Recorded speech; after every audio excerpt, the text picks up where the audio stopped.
what you made me do. Look what I made for you. His name is Old man Wayne. I live by the funk. I die by the funk. Old man Wayne.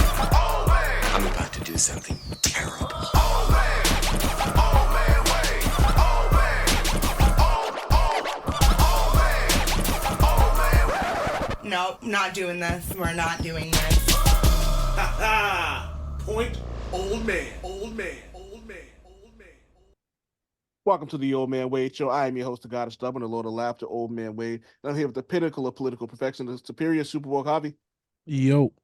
And to the right on my screen is the uncanny Brandon Orton.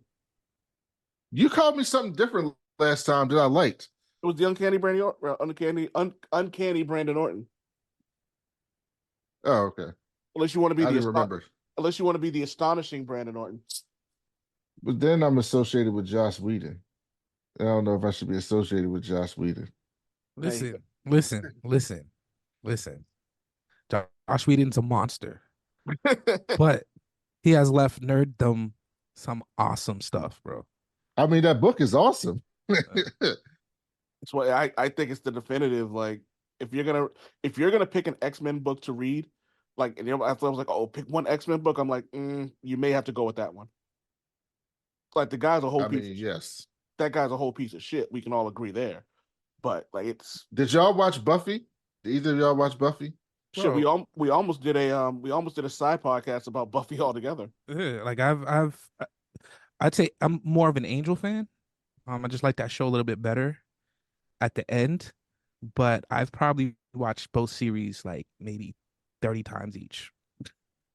I never got I never got into Angel. Like, that first episode was so fucking bad. I was like, I can't do this. The thing is, it was dope. Like, that whole aesthetic, like the brooding dude with the big black leather jacket, like all that stuff looked dope when it first aired. There was nothing like it. Even the fight scenes were like I'm thinking through the mind of the person that watched it when it aired at first. Like, it was so good. And so I don't know if it's like it's probably my nostalgia that keeps me loving it, but no, I've heard nothing but like, yeah. I've heard, like, I caught, so for me, and this is gonna sound funny, like, I caught Buffy super late. Like, I started watching Buffy the Vampire Slayer in 2010, maybe.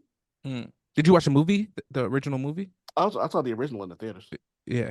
Yep. And then I got lucky, and Giddy had the comic books, so like the season was like season 8, I think it was called. Yep. It continued after the end of the series, the original Buffy series. And that shit bumped. Like, that was fucking great. I'm pissed I'm mad you can't find it anywhere though.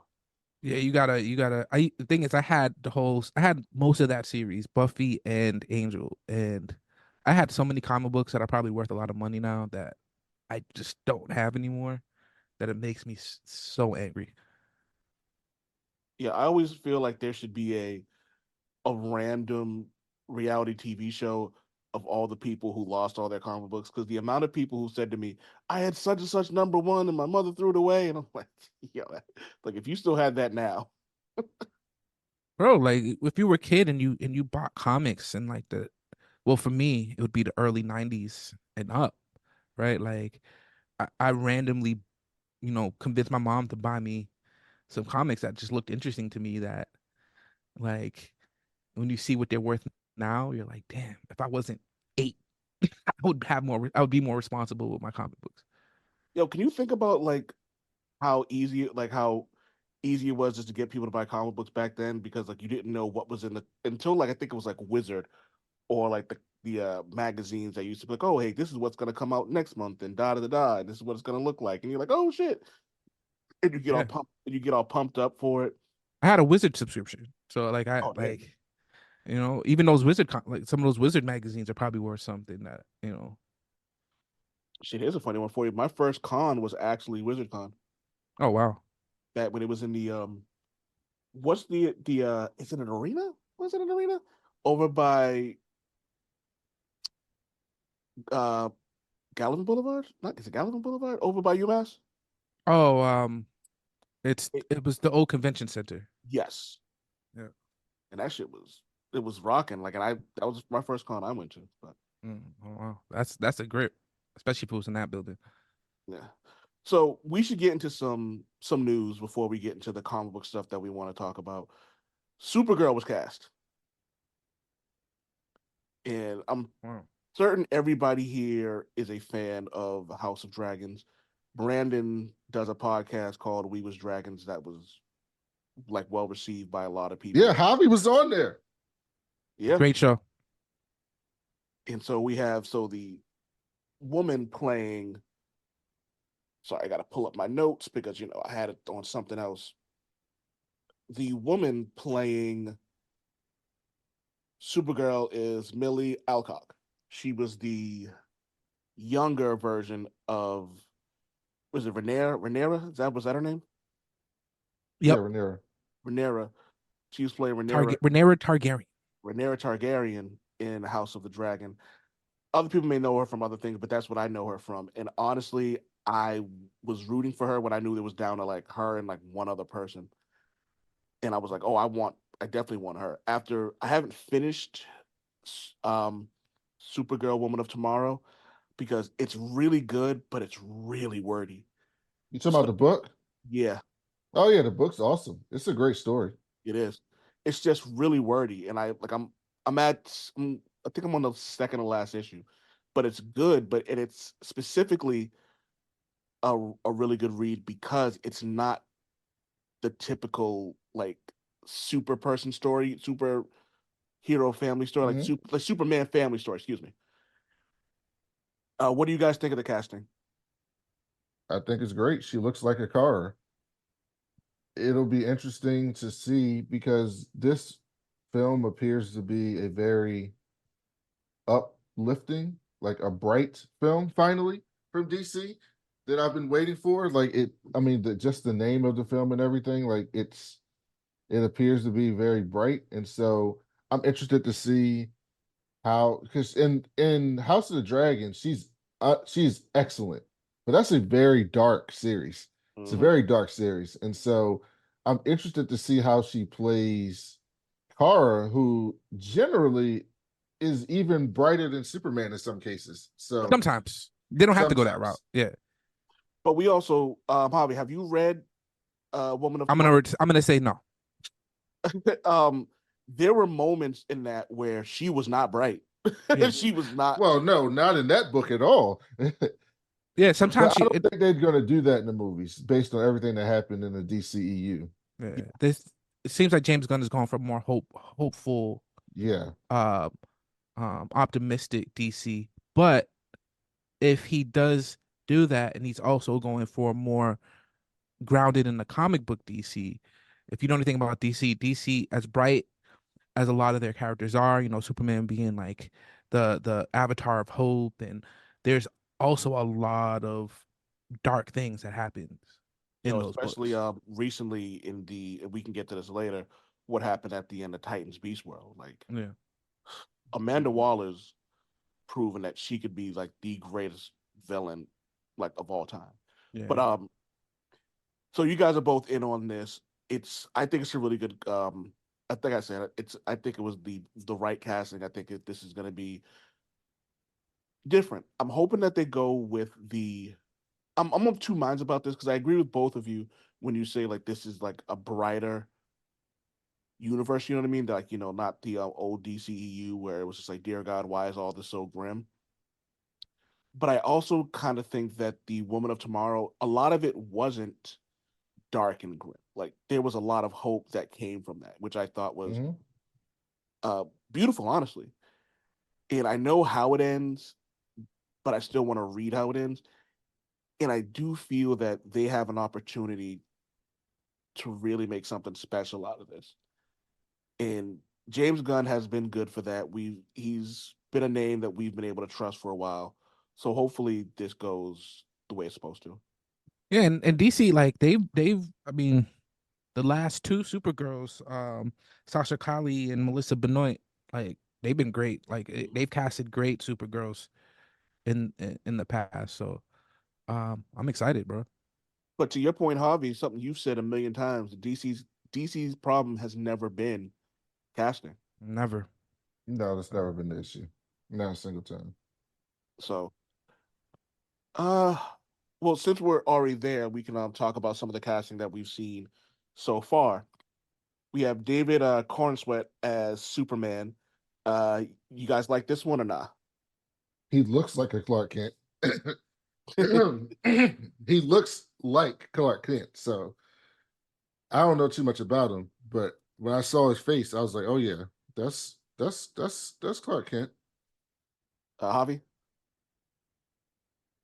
Especially if they're going with a younger Clark. I'm wondering how much of a new 52 is going to be injected into this new DC universe. Hmm. I think he fits that mold of Superman really well, to be honest with you. I bet a lot of New 52 is in the Batman Oh, movie, definitely. especially since they're actually giving us the Bat family, which was a big part of Scott Snyder's Batman. Yeah. As much hate as New 52 got, I look at it like the ultimate universe in Marvel. Like Yeah. I think it's one of I think it's better than most comic book universes to use as a template for live action, just because it's so grounded. Yeah. And there was, and we've talked, actually, I think we should do a whole episode on New 52 at some point because there's a lot that needs to be said about that because a lot of it is good. But to your point, Javi, it did have a very Ultimate Universe ending where it was just like, ugh. You know what I mean? Old Uh, man's favorite movie is going to be The Authority. Shit, it might be. That joint's Uh, gonna be crazy, bro. That's going straight to Max, right? No, I think that's going to be a movie. That's their second movie after Really? Oh, I Superman thought that was going Legacy. straight to Max. Okay, okay. It's interesting. Interesting. I always thought like I kind of like what he's doing. I would much rather I look at Blue Beetle as a first movie in this new universe, right? And I kind of like that. I used to think that Mhm. what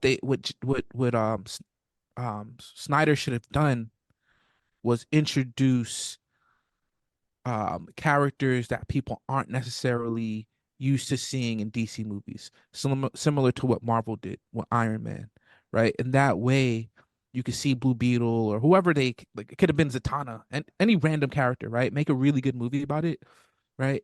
And then you start seeing the heavy hitters come in slowly, right? And then you can get you could compare like Superman's power level. Like you have all these regular characters struggling with these enemies, whatever, and then you see a Superman character pop up, and you kind of truly understand like the scope of his strength and powers relative to what you've seen earlier on in the earlier movies, right? I think that would have been better.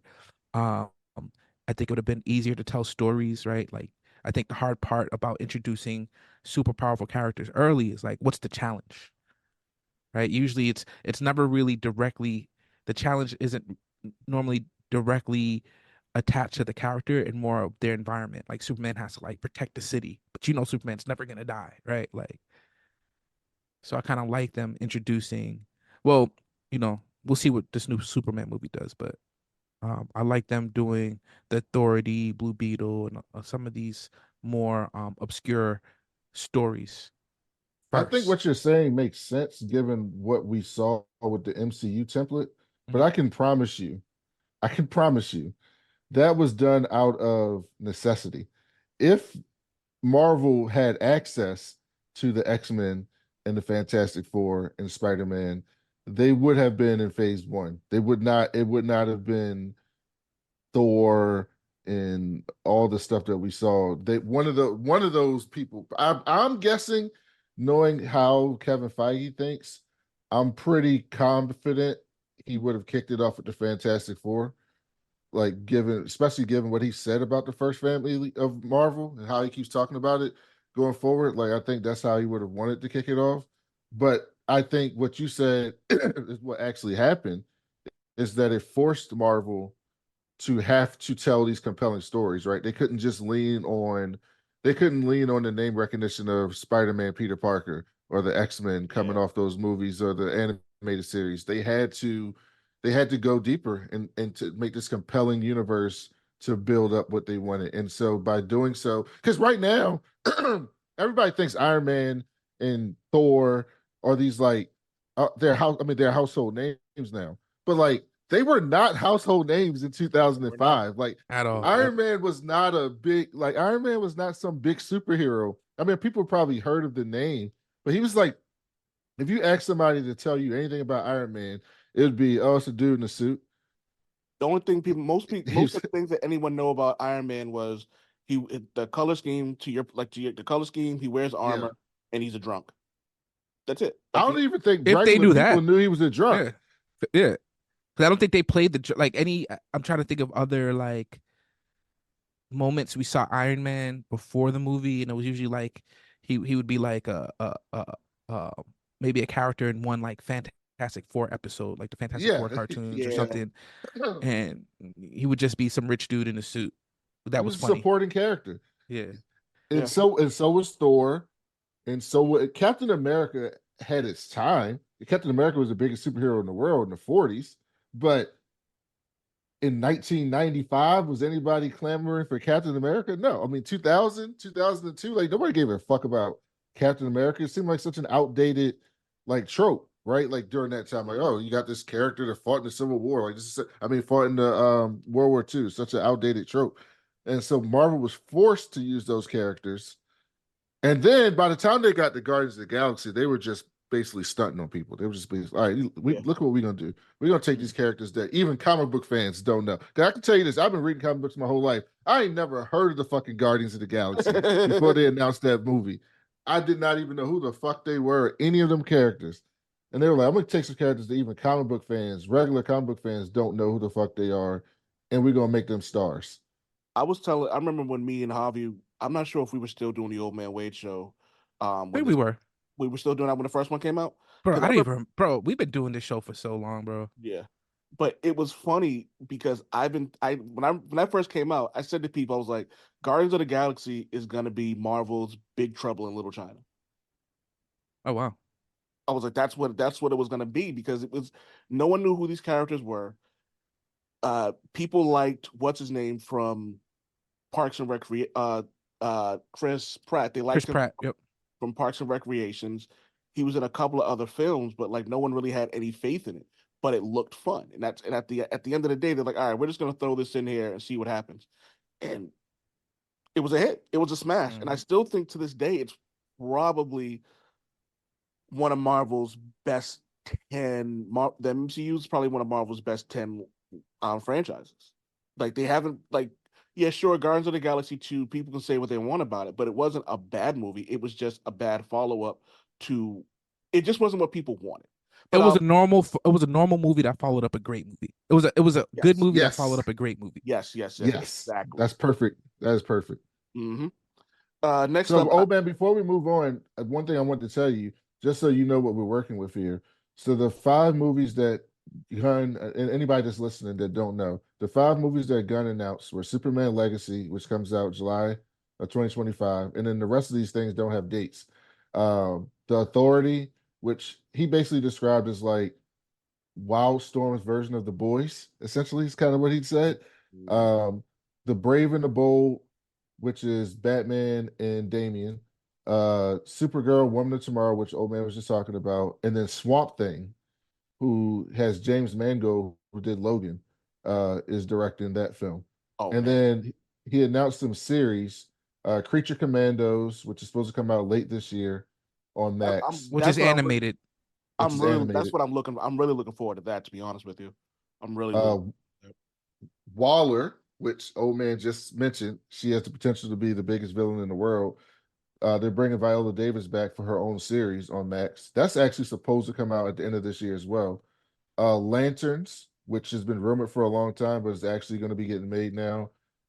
Paradise Lost, which is like it's like a show. He said it's like Game of Thrones, but on Themyscira with the Amazons. I like that. Uh, a Booster Gold show, and then Peacemaker season 2.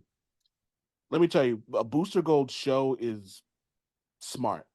I don't Mhm. think he works well in movie form.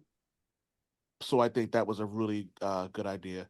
And I So was gonna ask about Peacemaker. I'm like, as long as they don't cancel, because Peacemaker, as long as they don't cancel Peacemaker, because Peacemaker is maybe the brightest spot in the Yes. previous DCEU. That Yes. show I It's remember me and so Brandon good. were talking about this, and we both said that show had no business being as good as it was. So No, good.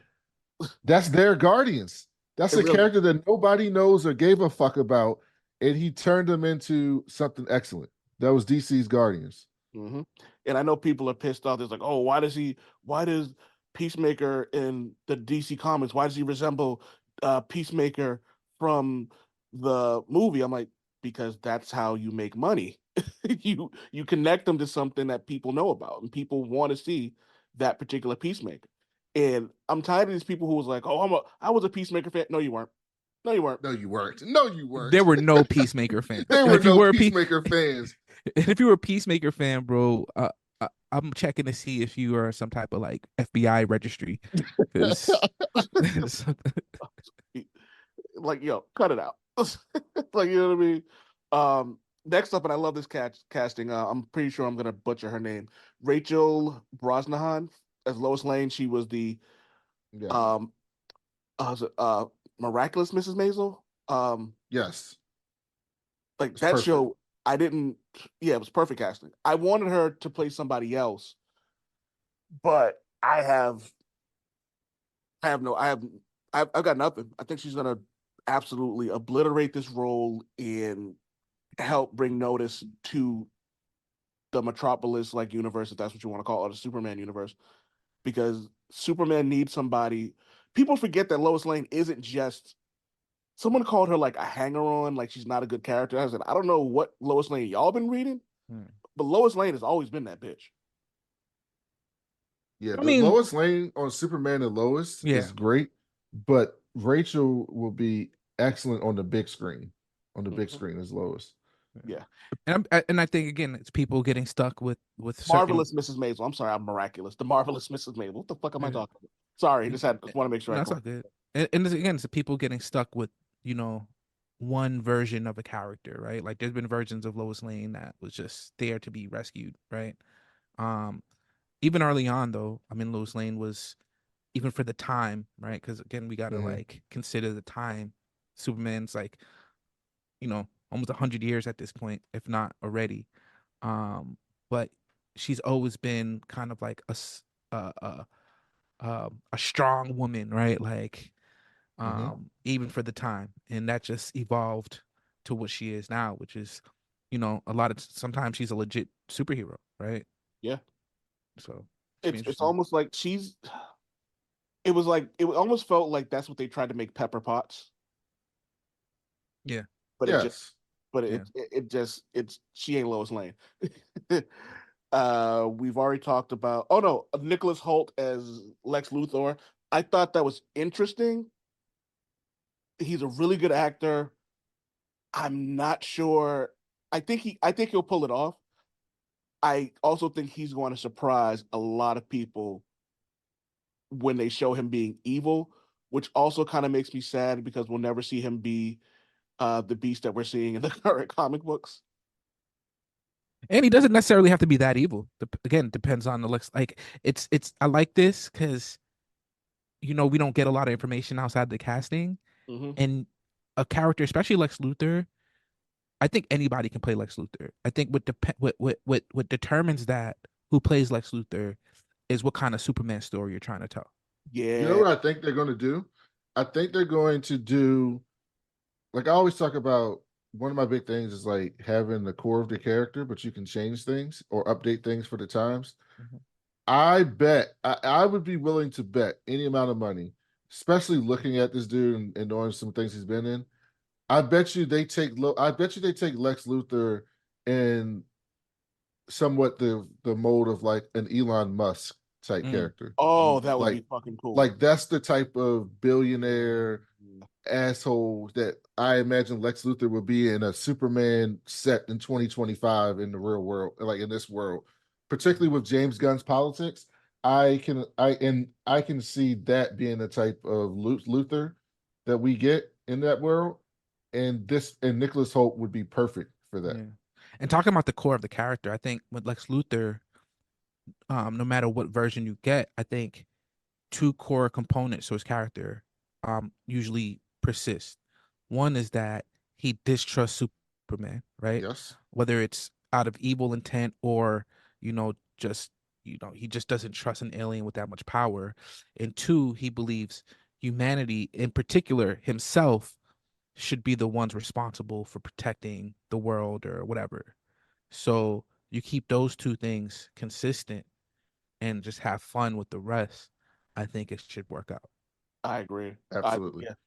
Yeah. This was and I'm 100% sure Brandon will agree with me here, but Skylar Gisondo as Jimmy Olsen. I don't know if there's ever been a more perfect casting. The dude from the redheaded dude from Righteous Gemstones. Yeah, That I saw that's this. perfect. Yeah, I was like, there hasn't been a more perfect casting than this. Nothing's more perfect than that. That is Mm. he. If I were an artist and I was drawing Jimmy Olsen in a fucking comic book, it would be him. Yeah. Yeah. He would be Facts. my inspiration. He better wear like a sweater vest and a bow tie the whole time though. Oh, I'm not even gonna begin to try to pronounce his name, but I'm gonna get it. I'm gonna get it wrong. Oh no. Edie Gathagi as Mr. Terrific. I've seen him in House, and he rocked in that. I've seen him in Twilight, and I don't. He was good for what it was because Twilight wasn't meant to be a good movie.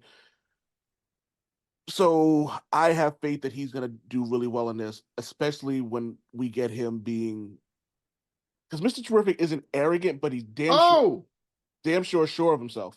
I was waiting for you. I was like, I wonder if Brandon knows who we talking about. is this homie from For All Yep. Mankind? Yes, it is. And that's why he'd be Oh, perfect for this role. Sorry, old yeah. man.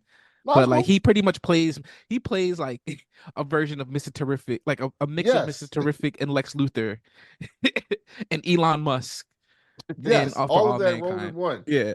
Oh yeah, I was not. I was like, why are they doing Mister Terrific? Because my only concern with Superman Legacy is that I'm like, why are they introducing so many people in this one movie? But I get what they're trying to do, but I'm like, I'm trying to figure out like, how does Mister Terrific play into this? But if you're telling me this guy's Mister Terrific, oh yeah, I mean, I would honestly love to I see don't a know what Mr. you want me to say. Terrific solo movie. I'm Especially hoping if y'all that's read the Adam Strange book, Strange Adventures, bro. like that version of Mister Terrific, this dude would be perfect. I've never read a version of Mr. Terrific I didn't like. I saw this one image of him. I've never read a Mr. Terrific comic book, but I did see this one image of him. Somebody slapped him, so he slapped him right back. And he was like, "What was that?" He goes, "You slapped me, so I slapped you back." I was like, "Damn!" I was like, "That's sound logic." Um, I love this one. Nathan Fillion is Guy Gardner. Yes. Oh yeah. I I mean, mean, it's Nathan Fillion. Yeah, We exactly. can't. Yeah, you can't go wrong there. He's a little old. I mean, you would see. It's interesting that they're going older with Guy Gardner. Yeah, that is true. I like that they're not doing Hal. I can tell you that. But you know he's gonna show up. Yeah. I hope not. You got it. Come on, you got to have Hal Jordan, bro. Do you hate Hal Jordan? I can't remember if you hate Hal Jordan or not. Yes, I hate Hal Jordan. He's terrible. Well, he could To come in me, as he'll be a villain. He'll be although Green Parallax Lantern or something. Rebirth is one of my favorite runs ever, but it's mostly because I get to see the Blue Lanterns and the Red Lanterns and the Orange Lanterns and all different lanterns. Hal Jordan is the most boring part of that fucking book. He's easily my least favorite of the core Green Lanterns. Once upon a time, Kyle Rayner was my favorite Green Lantern. Oh, Kyle Rayner is awesome. But as time has gone on, I'm like we've met Jessica Cruz, who's probably my favorite Green Lantern right now, because of just everything that like she's overcome, which is she a Green Lantern though? Yeah. I don't know if she's still. Yeah, she is. She officially got a Green Lantern ring. They got rid of that Parallax one or whatever the fuck it was a while ago. But like, I shouldn't say a while ago, but they got rid of that one. And the point of willpower is overcoming like things and like stepping up and being like like being accounted for and things like that. And I thought it was dope that with her agoraphobia, that's when you don't want to leave, when you can't leave the house, right? It's agoraphobia, right? Yes, I believe so. So her overcoming that, I was like, that shows willpower, and that's what the Green Lantern is supposed to be. I thought teaming her up with Baz was dope too. So I liked it. I don't know much about Isabella Merced, uh, but you cast a someone of color to play Hot Girl. I'm with it. Who's she playing? Hot Girl. Who's Hot Girl? Hot Hawk girl. Oh, Hawk Girl. Okay, Hawk Girl. Hot Girl is Zazie Beats.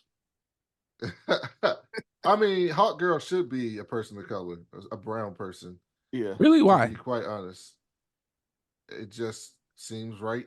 Hmm? It just seems right to me. Yeah. I think it depends. Like if you're going with the story of them like living multiple lifetimes and they were like in ancient Egypt and Africa and all these places, then yeah. But if you're going with the straight up like they're just aliens from, Oh, that reminds me. God damn! I hope they simplify this shit. but that's yo, honestly, like the Hawks of DC, like it's It, it, it's they've not convoluted. have, yeah, it's It's not the been good. worst. They're the Not been worst. good. It's the Yeah. worst backstory in any comic books. Yeah. Well, it's between the Hawks and Wonder Girl. Yeah. I think the best Hawk girl, Which Wonder Hawkman Girl? story.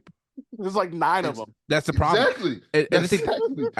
and I think the best, honestly, like I think the best portrayal of them, like comic book purists, like are probably gonna hate me for saying this, but Hold on, let me see if I can guess. just Let me see if I can guess. Let me see if I can guess. go ahead. Justice League, the cartoon. Just and particularly Justice League Unlimited. Yeah, I'm with you because Mhm. Justice League Unlimited. It was one of the greatest comic book cartoons. I'll go a step further. Say it was one of the greatest cartoons ever. Oh, they like DC in the 90s, early 2000s cartoons, the Batman animated series, Justice League Unlimited, Superman, bro. No reason why those should have been as good as they were at that point in Wow. time. And Batman the animated series still holds up. I can still cut on any of those episodes, and they're Yeah, still fantastic. Every Yeah. single one. Like they that. gotta Like simplify this shit, bro. If they try that's to give me some no. convoluted Hawk backstory, man. Bro, just make them aliens. Just make them aliens. Yeah, just make them aliens Warlike from culture. Vanguard. That's the one thing that Naomi got right was the Mascarians in there. I was like, yo, just make them aliens. Like Mhm. let's make them aliens. Call it a day. I'm still pissed off that they tried to make that character a TV show so soon. I'm still mad at that. Like it was a horrible decision to like bring out Naomi so quick. Such a good. I feel like it ruined the comic book for me. Uh, I it may have done the Yeah, same killed the thing. character. Yeah. Where is she? Where is she? I have no idea. She was in the they pushed her so fast. I feel like they have we ever had the Brian Michael Bendis conversation? No, but we probably should because his track record at DC was He's interesting. he's either what I've realized with Bendis is he's either really good, repetitive, or bad. There was New Avengers is one of my favorite comic books specifically because it's fun. Like the stuff that goes on with Luke Cage is dope. Like just him coming into his own and being a real leader was absolutely fantastic. I loved it. As I'm rereading it, I think it was last year or the year before, I found a lot of repetitiveness with him.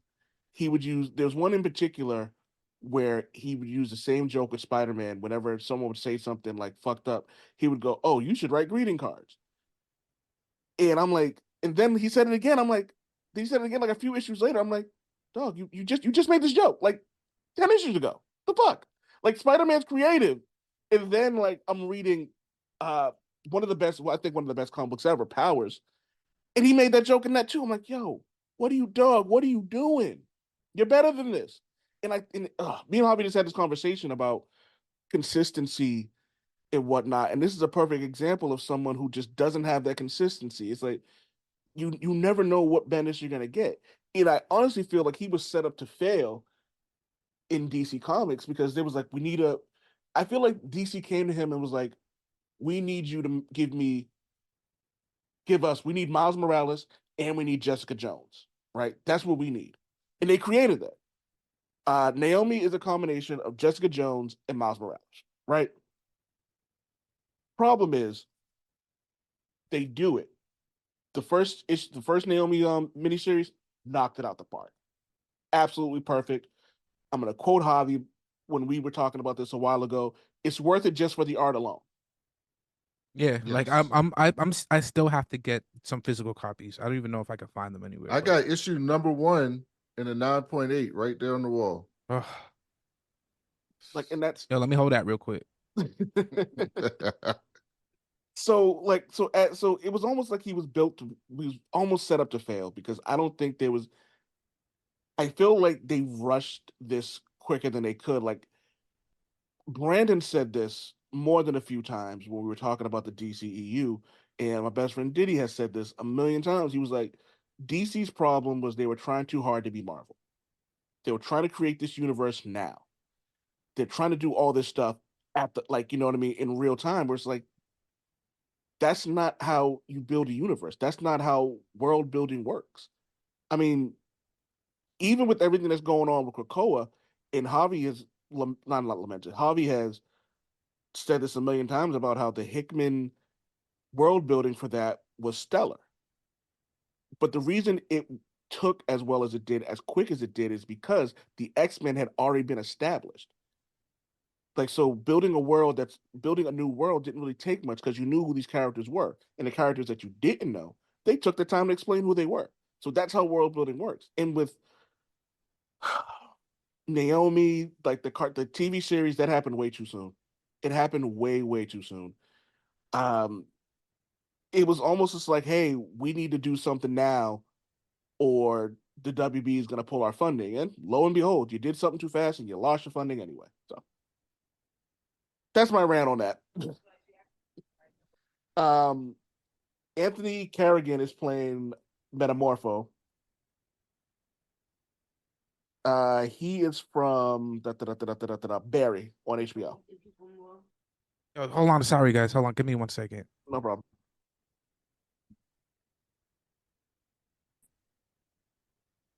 So we also have Sean Gunn as Weasel, and GI Robot, and apparently Maxwell Lord. The Maxwell Lord thing to me was kind of weird, but I also know that Sean Gunn is actually a pretty decent actor, so I'm with it.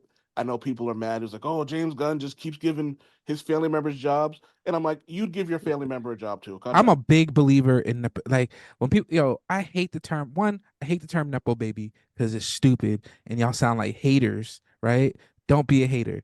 Nobody controls how they were born or who their parents are. Two, if you're a parent, you're gonna try your best to make your kid's life as easy and painless as possible. If not, you're a fucking asshole.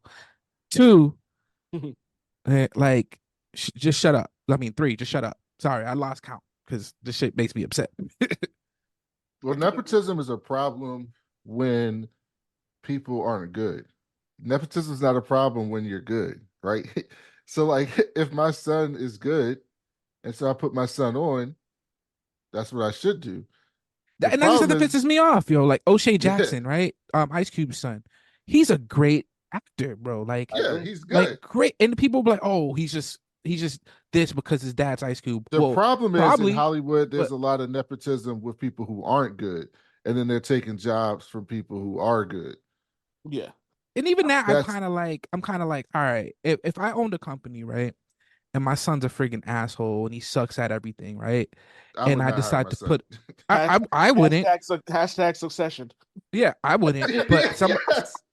somebody would, and you're gonna have to deal with the consequences of your son being a net, right? That's on them. That like, what's that have to do with anybody else other than somebody making a dumbass decision based on family ties? Like, I just don't get all the anger. Like, and people say like we're in a society that there shouldn't be nepotism. America isn't built on nepotism. Yes, Hell it yeah, it's is. built on nepotism. What the hell are you talking about? Oh yeah, it Now, is. now, if people were elected, and sometimes they are, right, but people still have to go and vote. But like government shouldn't be filled with nepotism, Dude, right? But that's a whole different thing. there are whole ass societies based on nepotism. And I'm not even Hmm. talking about just the white systems. There are whole ass like brown and black civilizations built on nepotism. Bro, The look at the only upper thing in class our black culture, societies in the South and like HBCU culture and all the other stuff, bro. There's a bunch of black families that are extremely successful that pass that wealth and success down generations. You know, Nowhere near as much as white folk, I'm assuming, but it exists. The only thing that meritocracy exists in our country is in sports. And that's and even that That's changing. it's I mean it's not changing, it's changing a little bit, but even that it the nepotism there is like I can provide more training to my child type of a Yeah. thing. Yeah, I Yeah. like can give them more my kids been opportunities. playing against me. I'm LeBron James, and my kids been Yeah. playing pickup games with me, LeBron James, since he was 2. Of course, he's gonna be a freaking beast. But the So good hold thing on. about but that's Hold why I like sports is because ultimately even if Bronny James has all the advantages in the world, Bronny still got to get out on that court against me. Mm-hmm. And if I fry him, I'm gonna fry him. So I'm gonna say this, and you ready for this, Brandon? I got $1 billion idea. You ready for this? Yes. Succession, but it's the Anoa family. Who's oh Anna, you said the name wrong. Oh, I Anna know, but Howie. the Yeah, you NOI talking about family. yeah. Yeah, Succession, but it's all like That the would be Rock's good. family. That would be good. Because that is nepotism at its finest. To be honest with you. I love nepotism, bro. I wish it was more opportunities for nepotism in our communities because Holy shit! that would indicate a change. I didn't know David Harbour was playing Eric Frankenstein What? in the what's the name of it? The Creature Commandos. Oh yeah, yep. I didn't know David Harbour was playing Eric Frankenstein. I kind of like that. Yeah, it's cast like a live action movie, like live action show Yeah, we almost. got Indira Varma as the Bride of Frankenstein. Frank Grillo as Rick Flag Senior. Zoe Chow as Nina Mazursky. Alan Tudyk as Dr. Phosphorus. Anything Alan Tudyk is in, I'm all for. Bro, he man that what is it? This the other DC um show that was on Max. Doom Patrol. Doom Patrol, that season 1, he killed it, bro. He goes everything. Dog. How are you Everything, good? How are you good as a chicken in Moana? bro. He Some was actors on just got it. and he was phenomenal in not I Am Legend. I Robot, doing Will Smith. Oh, for Yes, I know, sure. right? Yep. Yep. Even Uh, even though like CGI tends to be the thing that like kills older movies because you just can't get over the old technology. When you watch iRobot, like his portrayal as that robot still holds up today. yeah. All right, moving on from that.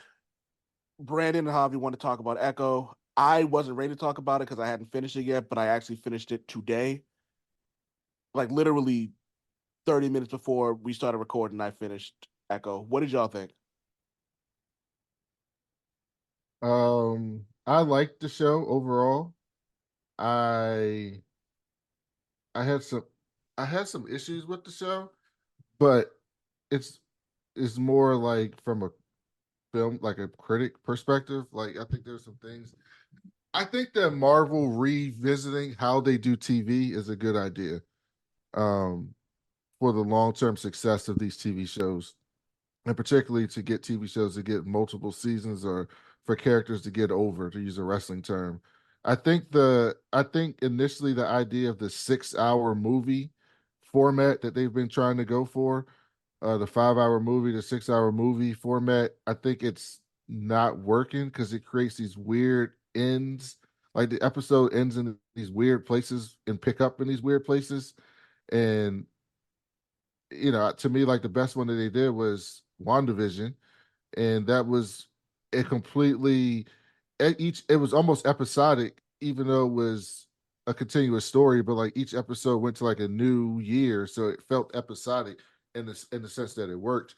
But and so like I was watching this, and like the pacing in this show was herky jerky. Like you're going this pace, and then next thing you know, you just like zoom. I just zoomed to this next part of the story, and it was just kind of startling to watch. And then I thought the ending was not good. I didn't particularly care for the last episode and how they did it, but overall, if I still would give this show probably like a 7.5 out of 10. Like I really enjoyed it. I thought Echo bringing that character and what she represents was excellent. I thought the way they portrayed the character on television was fantastic. I loved all the indigenous culture that got woven into the series. I thought that was fantastic.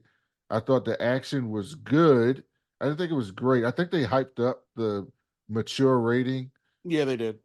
Yeah, more than what was necessary. And you know me, I'm the person that says I don't think Daredevil needs to be rated R. I mean, Deadpool needs to be rated R. So I don't need a mature rating to enjoy something. But I think if you're going to hype it up, you should deliver a little bit more than what they did, and if that's going to be your selling point for the series. But uh, I really loved it. Besides those things that I kind of brought up. yeah. I'm gonna say this. Like, I agree with everything you said. I liked the ending only because it was something different. And I remember we talked about this in regards to the She-Hulk finale. And how they tried something different, whether or not they stuck the landing is up for debate. I thought it was kind of cool and kind of funny, honestly, that Maya pretty much was like, "Hey Wilson, here's your childhood," and I was like, "Oh, that's." It's like she was helping him and hurting him all at once. And this shouldn't shock anybody, but Maya's stubbornness is like just I was just enamored with. Like, she is my absolute spirit animal. Like just the what did I say to my buddy? I said I was like her stubbornness and raging against parental figures was just like exactly. I was like, yeah, I love this all of it. Javi, what did you think? I liked it. I mean, I agree with both assessments. I'd say like just to add some criticism to it. It didn't have to be called Echo. Like, I don't I get I don't necessarily know why they changed her power set. Like again, we talked about it not That having to that did kind of annoy me too. yeah, like it didn't make sense to me. Um maybe I could see they didn't want to like copy Taskmaster, but That nobody was gives a it. I shit. bet you that's it. But nobody gives a shit about Taskmaster. Like, Mhm. They really don't. as much as I like the Black Widow movie, it's probably the most forgettable MCU movie. Like, nobody's thinking about it, so that kind of upset me a little bit. The ending again, I think this is just something consistent with Marvel shows. Like, they never quite land the ending. Um, Only WandaVision. only WandaVision, Loki. Loki. Yep. But a lot of people, I don't know what people thought. I mean, the Loki season 2 finale I thought was fantastic. Then I saw a Hmm. lot of people who were upset about it. The only one that's actually been like a consensus with all of the fans was WandaVision. Yeah, Yeah, yeah. I mean, it was great. It's probably one of the I, I would put that in top three MCU properties ever, right? Like WandaVision. absolutely, Um, 100%. so it's probably not too fair to compare it. Mm-hmm. I talked about my love of this Marvel Spotlight, uh, new direction with Marvel Spotlight. I think it's necessary. A standout moment for me would be the fight between her and Daredevil, even though it wasn't like it wasn't the longest fight. It was early on in the show, but it kind of showed me what I enjoyed about Daredevil and the other Netflix shows with that Disney budget, right? Like him using his characteristic weapons, the choreography was always been great. Hmm. Um, I Kingpin, the character who plays Kingpin, I forgot his name. Vincent D'Onofrio, Yeah, Vincent he D'Onofrio. he he he did not lose a step with that character. not at all. Um, I Not think at all. part of the reason why it was rated R is because I think he's in it. And anything that he's involved in as a character is gonna have to be gruesome or bloody. Could have been a lot more gruesome and bloody if they were hyping it up the way they did. The fact that I had to put my birthday into Disney Plus, right? Like for what? At least show me some side boob or something. You know what I mean? Like whatever. I'll take some Alcock Sabu. Yeah, something. But yeah, I think it's a good indication of where the MCU is going in general. Because it really needs a revamp. It needs a revamp. Um, and I think things like the way that secret what was it? damn it, my brain is not working right now. The last Sam Jackson show, Secret Invasion. Secret Secret Invasion. Invasion. I was about to say Secret Wars, but that's not Secret Wars. Things like the way those shows kind of like diminish the MCU, I think affects other properties in MCU. I think that's part of the reason why the Marvels did so poorly, is because I think people like the armor, it showed chinks in the armor of the MCU, right? Yeah, Like I can people see that. weren't as excited to see it. So just injecting new life through these Marvel Spotlight shows, I think is great. The fact that we didn't have to wait a week each episode, I think helped a lot with that format.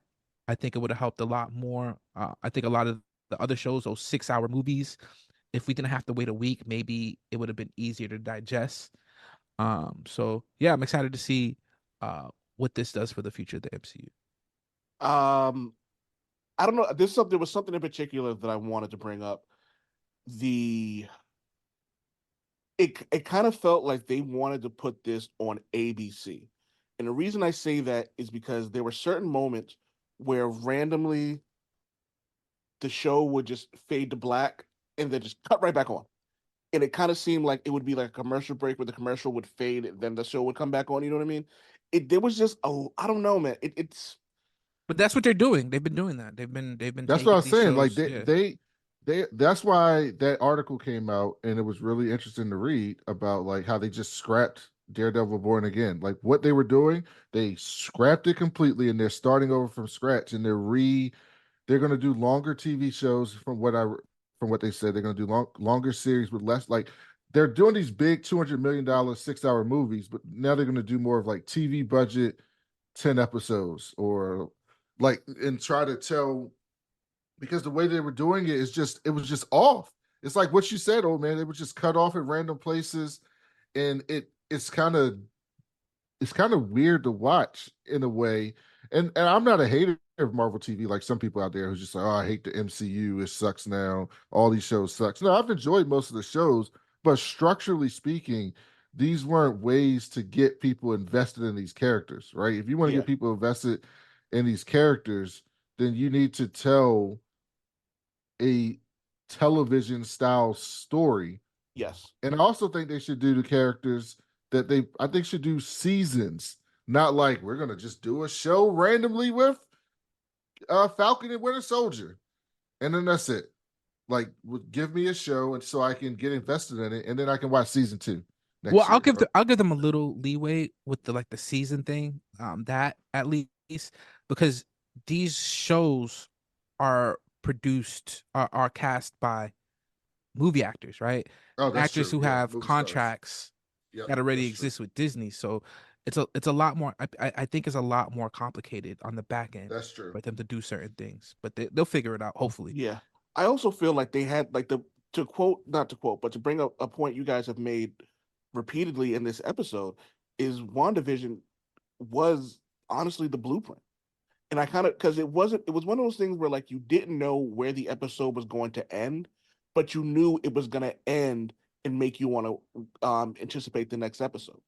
And I Yeah, a think that natural cliffhanger each time. It yeah, was also 9 episodes. yeah, and what made that so great was some of the episodes were 20 minutes, some of them were 30, some of them were 40.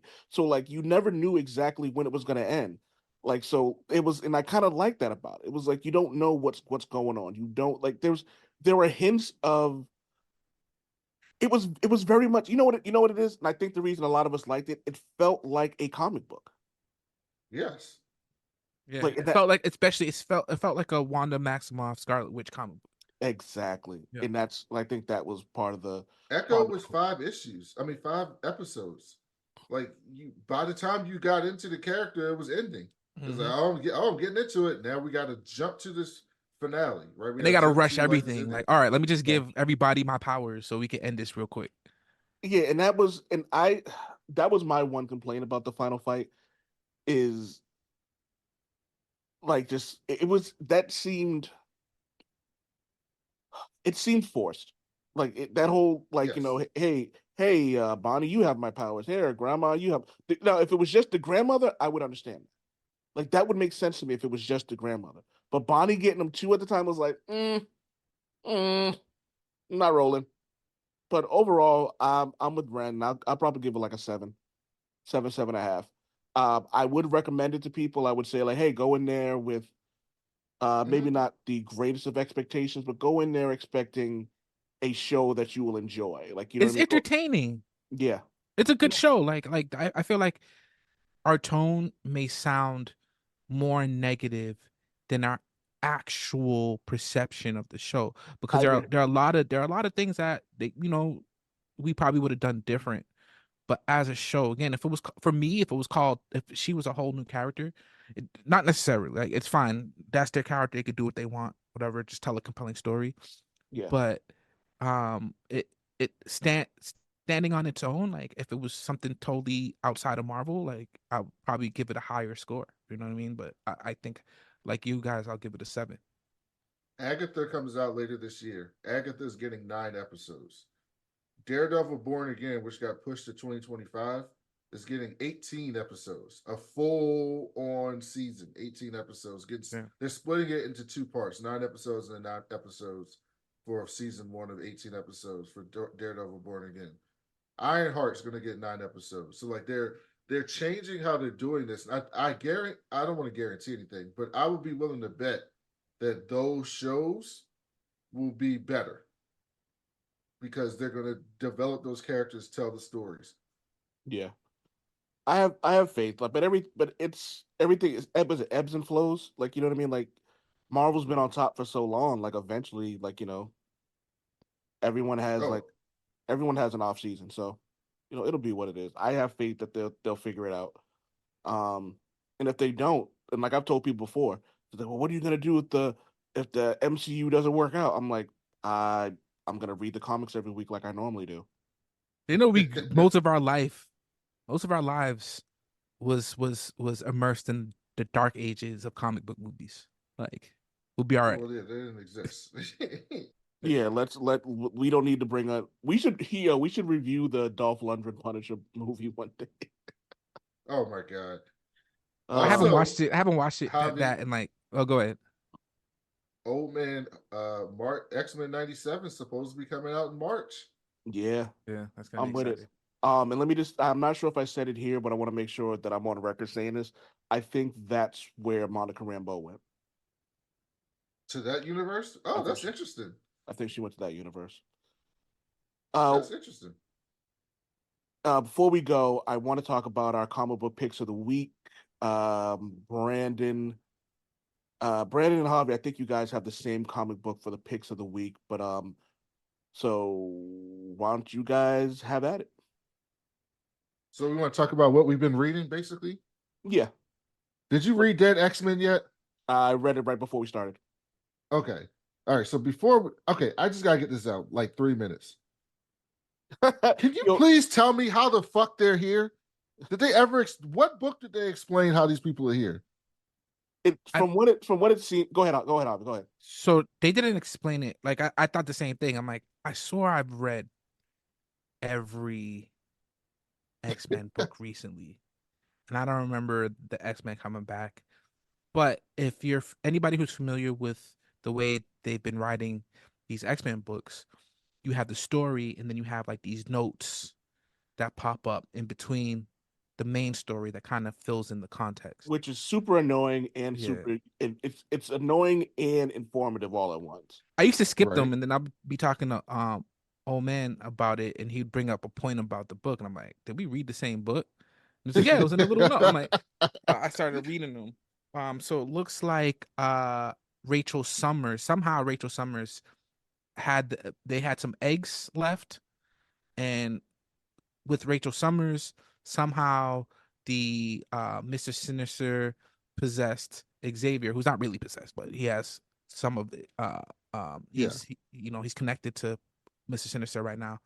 Um, they wanted to find a timeline where Moira was still human, so Professor X can like find out some information that she's hiding, right? But he Right. needs to find it before she switched on him. So Rachel Summers, they wanted a team. He had Rachel Summers pick the team from any of the dead mutants, and she decided to resurrect the actual most recent X-Men team. But how does she resurrect them without the five? Because she already, I think, They I had the eggs available. yeah, I'm wondering whether or not they just had to like, because like once the eggs are like viable, all they have to do is have a telepath go in there and like give them their memories. Yeah. So I feel that. So my assumption, from what I read in the, and I guess so we want to call it a briefing in the comic books, was that Xavier had a contingency plan, and his plan was like, "Hey, Rachel, remember that shit we did in Days of the Future Past? Hey, can you do that again?" and but like I a little more complex than that this time around. I'm simplifying it, but I think Xavier was like, we need a plan because something's gonna happen, and we may in like with Moira, the whole thing with uh X lives and X deaths of Wolverine. I think he was just kind of like, oh shit, like and then the stuff with Sins of Sinister. I think he was like, I can't be arrogant about this for once in my life, and we need to make sure that we have a plan just in case to take out Moira. Yeah. Because as we've And I seen, don't think they're trying to take out Moira. I think they're trying to get to a point where they can stop Dominion it seems like a little bit of or both. To be something like honest with you. probably. It's complicated. Yeah, I feel like who do you guys think Dominion is? Well, we know who it is. It's Nick. It's Sinister. It's the original Nathaniel Sinister. Essex. Yeah. Okay, Nathaniel Essex. okay, it is. All right, so I'm not bugging because it was like Yeah.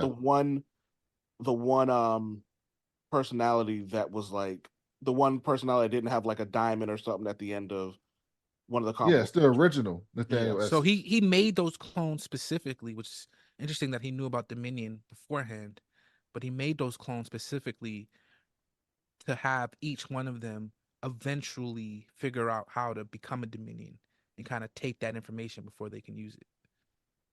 That makes sense. But I'm all for it. Like this series has been this first issue for Dead X-Men was something else. Crazy. I And I'm gonna pick a different one just so because I know Brandon's gonna pick this one, but I have a couple I can pick. So um my pick is Wonder Woman. Oh, never mind. Uh, Trinity. because listen, no, not that. She's got all her villains teaming up Oh, yo, as to Javi, be like, hold on real quick, Javi. Are you reading Wonder Woman? No, I'm not. Wonder Woman is probably, if I didn't pick it as my best new comic book, it would have been the best comic book. It's gonna be the best comic book of the Is year. that good, huh? It's going to be the best comic book of the year. All There's right. there's no doubt in my mind. Know what I gotta do. we're talking about Dr. Psycho, Cersei, Giganta. Like they're all teaming up. Even Angle Man. They brought out Angle Man out of nowhere. Of course, Tom King's always looking for some obscure person to bring out. So he brings out Angle Man, and they're like all teaming up to like work Dog, with he made Kite Man popular. yeah, to try to stop Diana. I think one of them is going to turn on the group and help Diana. Yeah, Would be my guess. That's going to happen. But they're setting up something epic in that book. I agree 1,000%. Like it's been, and I love that at the end of it, all her sisters were like, "Nah, we're not rolling. We're gonna help you get over it." Mm-hmm. Uh, Javi, what do you got? I'll go. I'll go. You want me to go next, or you want to go next, Javi? I don't want us to pick the same one. You go first. We're not gonna pick the. I'm gonna trust me. There's two comics. We're not gonna pick the same one. Okay. My first is gonna be Wolverine. Mhm. It's how like we just talked about with the Echo and how you amp up something like it's gonna be the most this, the most that, and da da da. They amp this up as being the most bloody fight between Sabretooth and Wolverine, and I'm like, yeah, whatever. Dog, it's bloody. Bro, that It, cover was enough. yo, Sabretooth killed in the first issue of the Sabretooth War.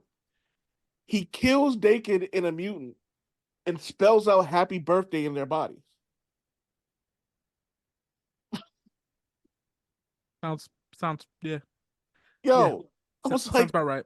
yo, he's just slaughtering people. I'm like, yo, this is crazy. And then I was like, yo, how do you top that? So they essentially jump Wolverine with all the Sabretooth variants and the ones without the heads and all other stuff. and then they trap him in adamantium coils like he's like I don't want to say crucified because it's not a crucifix, but they have him in an X and he can't get out. So Wolverine rips the skin off, like basically rips his joints apart and pops his claws. So he's walking with like stumps and claws to go get it. It's bloody as shit. And what's even funnier is it's actually really good too. But the two people who are writing it is the one dude who's been writing Wolverine since the Age of Krakoa started, and the guy who wrote Sabretooth when he was in the pit and Sabretooth in the Exiles. So they teamed up for this. And they're doing a damn good job with this. I It, love what they've done with the Sabretooth character. Like he legitimately like the mutant version of Satan, yeah. essentially. Yeah, he's And he's playing that part. Sabretooth is, I think, the most violent and devious and underrated villain in comic books, period. Mm-hmm. Bullseye is devious and Bullseye is scary, but Bullseye is also kind of a bitch at times. There ain't no bitch in Sabretooth. You know what I mean? Like he really just he goes for it every time he goes for it. And he's unapologetic about it. Like this issue is absolutely showing that this is what we want to see. Like this is absolutely fantastic. My second pick is Titans Beast World. I'm not gonna spoil anything except for this one part that Amanda Waller renamed the Hall of Justice and went on a whole speech about how none of the superheroes deserve this hall. They didn't deserve the power and the authority they were giving them. And she changed the Hall of Justice to the Hall of Order and then gave the speech in front of the fucking hall. I was like, yo, y'all really making Amanda Waller like the most devious and sinister villain out here. I was like, and you know what? All right, my bias is gonna show, and I don't care. It makes me even happier that it's a black woman doing it too. Like just because, like, I don't know if we've ever seen a black villain as like good as she has been. No powers, no special abilities. It's just her cunning, her ruthlessness, and her absolute not give a fuck attitude. So those are my two picks of the week. You should see her in Penguin. Oh, I'm gonna buy that. I'm gonna start buying that probably next week because the from what you've been saying about it seems like I need to get on that like as soon as possible.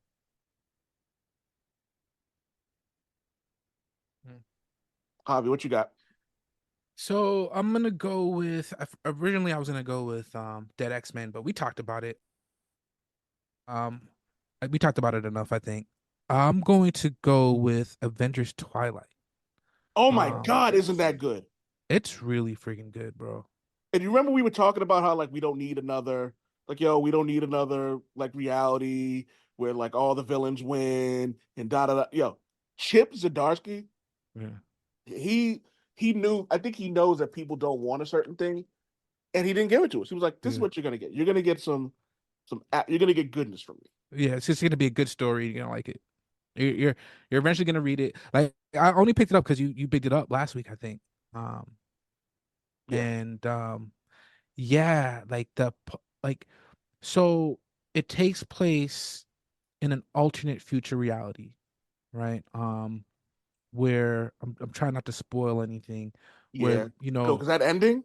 yeah, many of the, I'll just say like the general, it's a future where the heroes lost, right? And we're dealing with the consequences of that. We have an older, um, non super powered Captain America, who's married, older, and they're living in what seems like a utopia, but it's also dystopian in nature, where you're not It, allowed.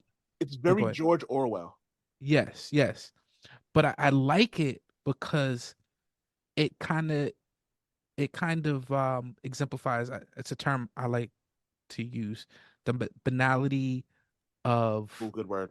of the banality of what's the word for it?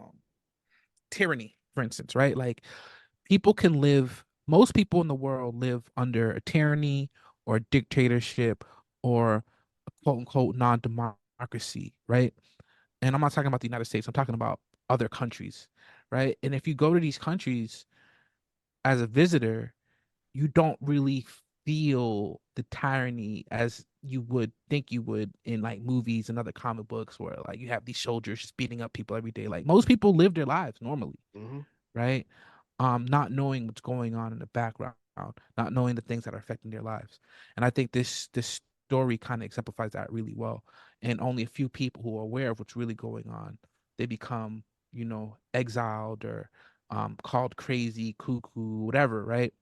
Yeah, Um, and I think also it's I think no matter where you fall in the political spectrum, I think you're either gonna be like, oh yeah, the other guys really do this, or oh, this comic book's making fun of me, right? Because it's grounded in reality, and it doesn't really have a left or right perspective. It's it really really does. just You're right. You're right. it's really just showing you how once you give up certain controls in your life, which we all do, and maybe we can't even control, like whether we want to or not, right? We're just normal people, but it kind of shows you how society can really, really slowly develop into a society we don't want when we don't pay attention. It's And like the age old question of like, what's the price of freedom? yeah, like, do we really want freedom? Right? Like, there's a scene in it. Again, trying because I really don't want to spoil this for people that want to read it, but Captain America is doing his thing, and he's trying to tell society what's happening, and the villains don't even stop him. They literally were like, you're doing the work for us. Yeah, you know. One of the things I do love about it is though, and y'all know how I feel about Luke Cage. Like seeing him in this role is kind of one of the reasons why I like Luke Cage as much as I do, is because Mm-hmm. he actually is a natural born leader. Yep. Even without the powers, even without the um, like not even just the powers, he doesn't have anything. Like he's His old, he's powers actually are working against him, working against him. Yeah, and and then the artwork. Acuna great. had put his fucking. He's all, but he always does great work. He did Mhm.